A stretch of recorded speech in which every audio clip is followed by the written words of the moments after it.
Well, this is a dicey video to make.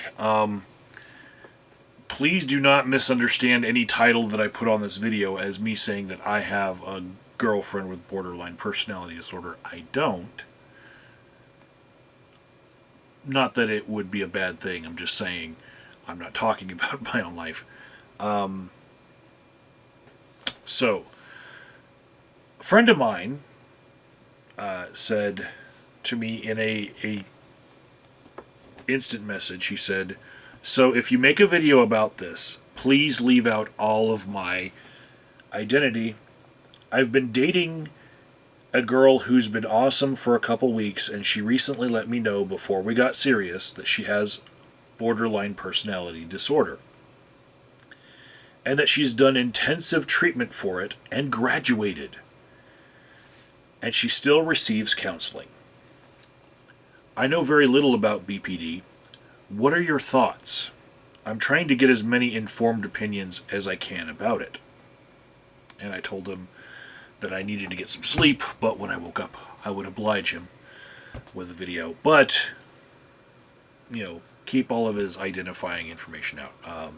First of all, what stands out to me in that message is got treatment and graduated. There are some things in this world that you will need to constantly work on. Some people with addictions,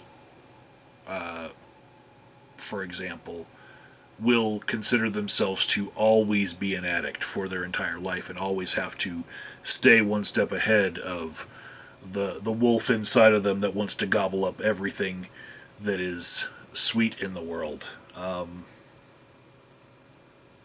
And so it goes for many mental disorders. Some of them kind of ebb and flow, with the years. So that she's receiving ongoing counseling that could, change in intensity later on, as far as how many times a week she went, or what level of care she needed. That's good. But to say that someone's graduated, I've had people graduate out of residential programs that I've been in, that lasted maybe less than a month.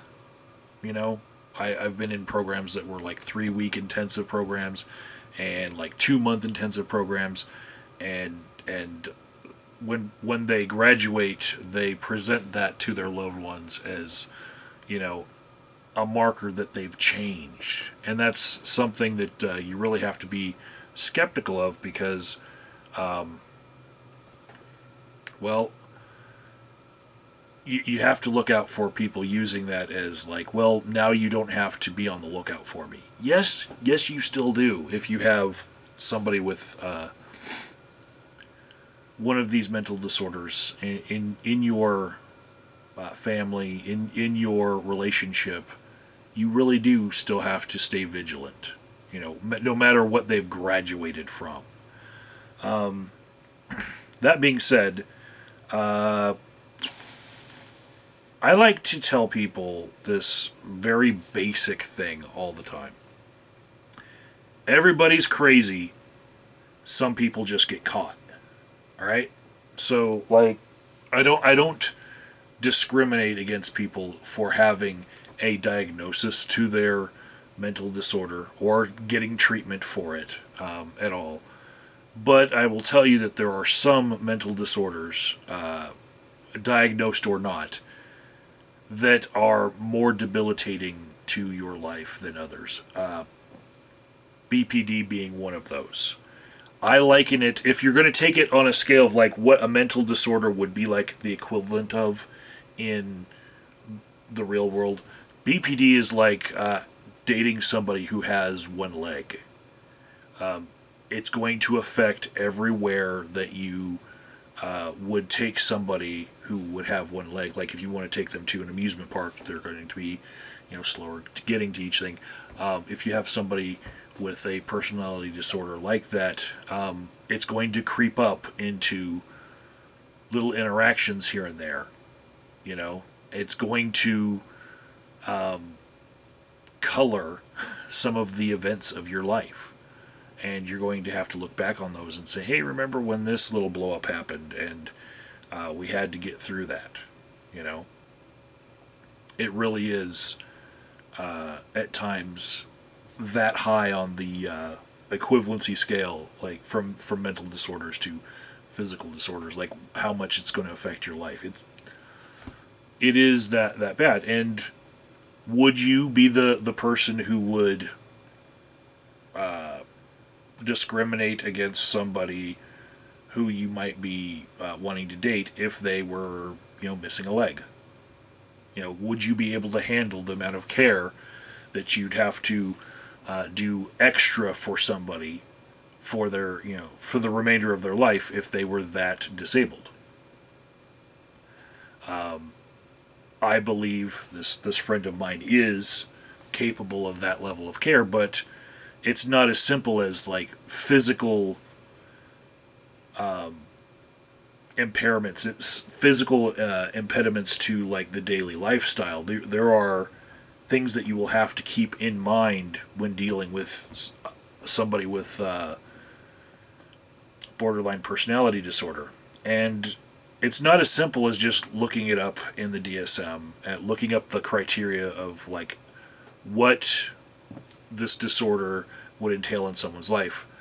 I can tell you, even as a clinician treating somebody for addictions who also happens to have borderline personality disorder, when that does happen in a residential setting, there are things that I always have to look out for that are not in any manual. And I'll draw you a little diagram here. Don't worry, this isn't very expensive to me because I'll just paint over it, but this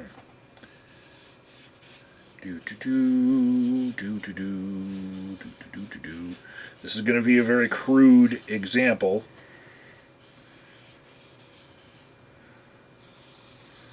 But you'll get the point.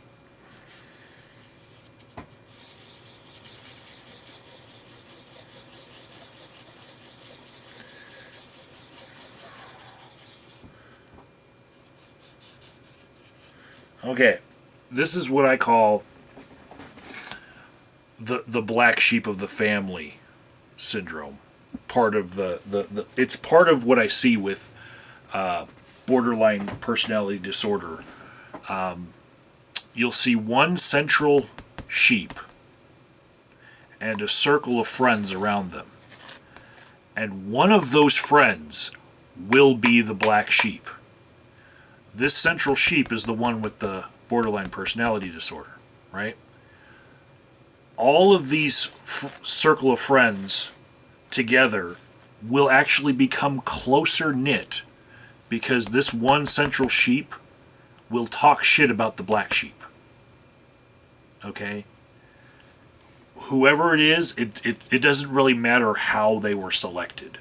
And this is a theme that will follow them throughout their lives. You really can't predict who's going to be the next black sheep, because sometimes that black sheep will just leave that circle of friends, leave the city, leave their family, and go on to other things.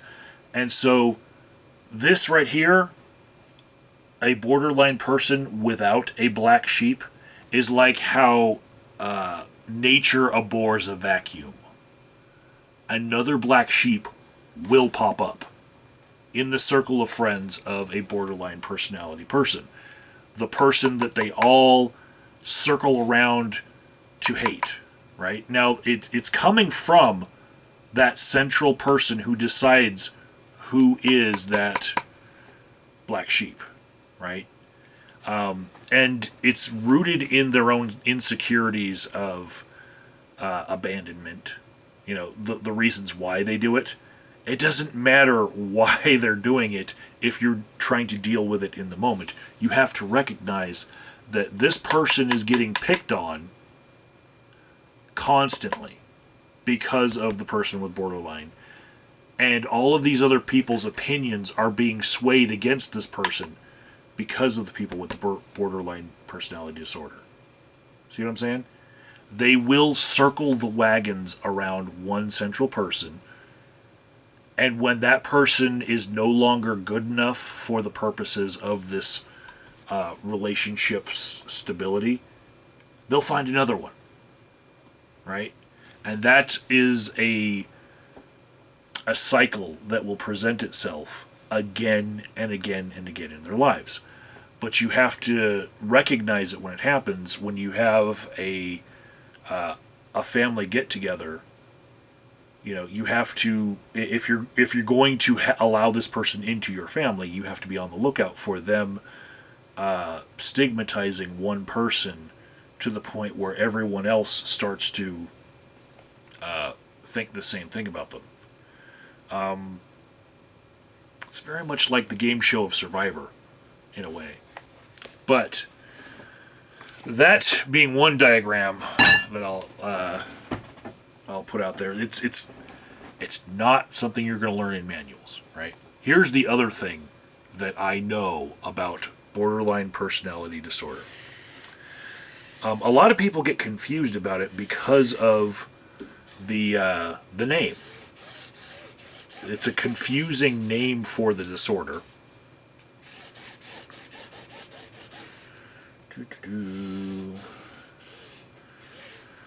There you go. Right? This is in the simplest terms what the border is in borderline personality disorder. Okay?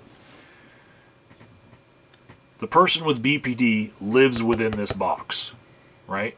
All of their friends and family that they love reside in this box.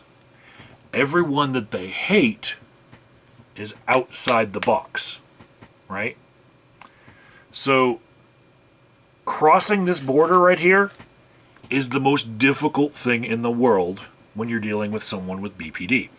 As a clinician, if you lose the trust of your client who has BPD, if you get put on the outside of this box, if you don't have a very long time to deal with this client, you might not ever get back in. Once you lose their trust, you're not getting back in, basically. It act of Congress level reparations will have to be made to sway this person into believing that you belong back inside the box of trust. Okay?